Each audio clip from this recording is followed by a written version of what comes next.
dust. Every woodworker's nightmare. It gets everywhere, that does, yeah, down your creases and your folds. Well, some machines are worse than others, especially old machines like this Linisher just there. It creates clouds of flippin' dust. Yeah, don't really want to breathe it in either, because it's quite hard for me these days to wear a dust mask. It doesn't work. They don't seal on a bearded man. No. So, I had to come up with a solution. A solution to dust extract this machine, this Linisher. And I did.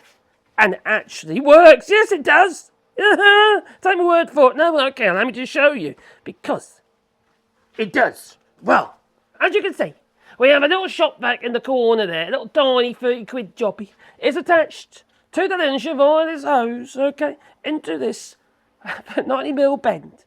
32mm, then into a 40mm PVC waste pipe, which happens to have a series of holes that have been drilled in using my, force the bits and a pillar drill. You can use any old drill really, but anyway.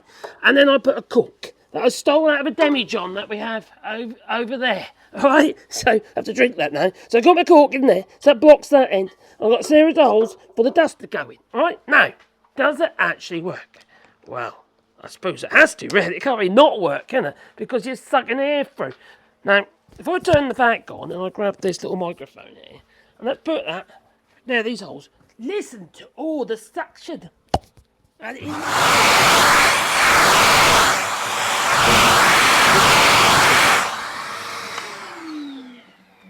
so if it sucks, it's got to suck dust, hasn't it? It would stand to reason, that's what it'll do. So, what we're going to do is we'll do a little bit of a demonstration with a piece of wood. Now, you see, what's instigated this little invention here is the fact that I have got loads and loads of louvres. You know, louvres from Louvre shutters like those there. Well, the thing is, you see, when you've got hundreds of louvres, like you can see on the floor, well, I don't know about 50 there, but anyway, I've been cutting hundreds of them, take my word for it, I've already done loads. It creates a huge amount of dust. And it's very, very frustrating and very, very annoying, and it makes your nose itch. Because a man like me with his, well, obviously I can't really wear a dust mask very well. It doesn't work. Tried it. And I don't want to show my beard off just here. I want to dye it green first. Match my glasses. We'll see. Well, should we say it working? I think we should. Now, I've already recorded this video once when I was demonstrating and my arm was in the way, so I'll have to be a little bit more careful. I do stupid things, and you know what they say, stupid is as stupid does. Like dropping things on the flipping floor. Okay, let's give it a go. Got a piece of wood. Vac on. Suction. Oh, it's like a flute. Linisher on.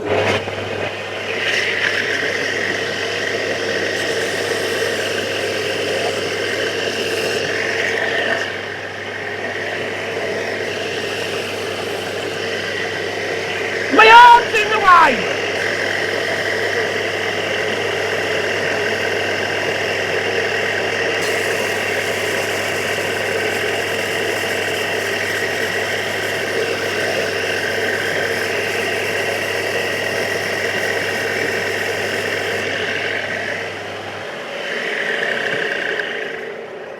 No clouds of dust, and my nose is not itching at you. No. So it does work. So if you've got to do a retrofit, that's one solution for like a Linisher or belt sander or what have you. But you know, there's obviously got to be other solutions as well for radial armour saws, crikey, flipping chop saws and stuff like that. They never work, do they? Dust extraction that's put on a lot of these machines very rarely works properly unless you're going to spend, like, I don't know, 1,500 quid, 2 grand on a flipping fez tool saw, which you're going to use their blades with, which is really annoying. So, what do you do regarding your dust extraction on your belt sanders like this one here? You can tell me? No? Oh, okay, be like that. Anyway, please hit the like button and maybe subscribe to the channel, a little bell icon, because then you get one buzz in your pocket every time I upload another video. And I say that really quickly.